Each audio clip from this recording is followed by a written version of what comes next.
Patch 1.6.4 has been released. At 2.5 pages long, there are some good fixes and additions to go over in the patch notes. We will start by looking at the bigger changes and then move into the game to see how they were implemented. Starting out with crash fixes, I personally didn't encounter any of these in my gameplay, but it looks like they were able to patch several issues that some of you may have come across. In the performance section, we only see 2 points, but they're big ones. I've got a pretty beefy rig, but I still noticed a bit of performance drop during some sieges from time to time. They also tweaked campaign map for spiking, which we all know this game loves to spike at random times. Moving on to art. The biggest change here is the addition of the Khuzait Crown. Now all of you Genghis Khans can finally have your bling. A few other minor fixes here, but nothing we would probably notice in game. No more flying civilians, apparently. Now for the huge change. We can promote companions into nobles to start their own clan. In order to do this, we must be the faction leader, have at least one fief, have an active companion, can't be a family member, and have 20,000 dinars and 500 influence saved up. In order to start the process,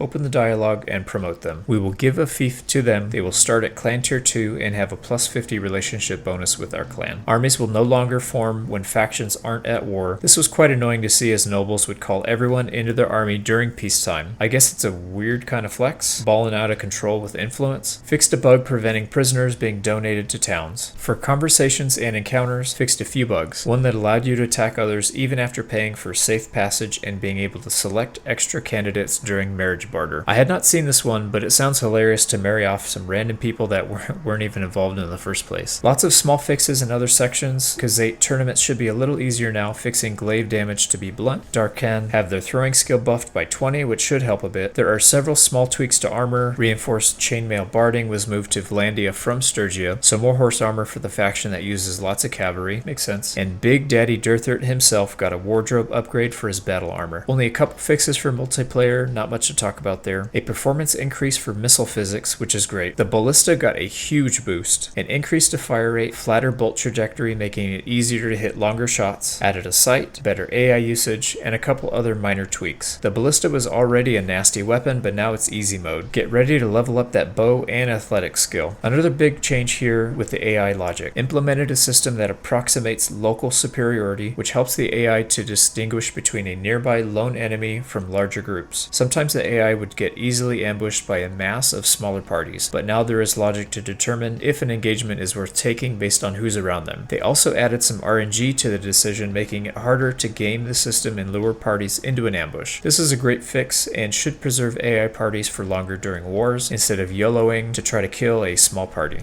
So we have to have at least one companion in clan tier 4 to start our own kingdom, or be elected to faction leader for the main factions. Then we go into the troop tab, click on the companion we want to promote, click on the chat bubble below their picture, and tell them we wish to reward them for their services. We must cough up 20,000 dinars and 500 influence, and even get to name their clan. Notice the companion now gets a small army as well as 2 other nobles in his clan. This seems to be randomly generated, as I got different ones each time I tried it. Their stats are decent too. I'm very excited to see this in action, as I think it's a great addition. Next, let's take a close look at the Khuzait helmet. It's a nice baby blue with lettering on the front and gold all around. On top is a marble pigeon, or some sort of bird. This is a nice addition as well. Finally, let's look at the Ballista. First thing I noticed was the AI going wild with their shots. He was trying to hit an archer at about 150 meters or so away, ignoring the closer targets. Might need some adjustment still. Getting into the driver's seat, we can see the new iron sights in the front, helping with the aim a lot. Most importantly, this thing reloads very quickly. It took about 3.5 seconds from start to finish. If we can consistently kill 4 per shot, then at a full minute of sustained fire we can lose 17 bolts for a total kill count of 68. I'm really liking this change and will be testing it further. I suspect this will be a great addition for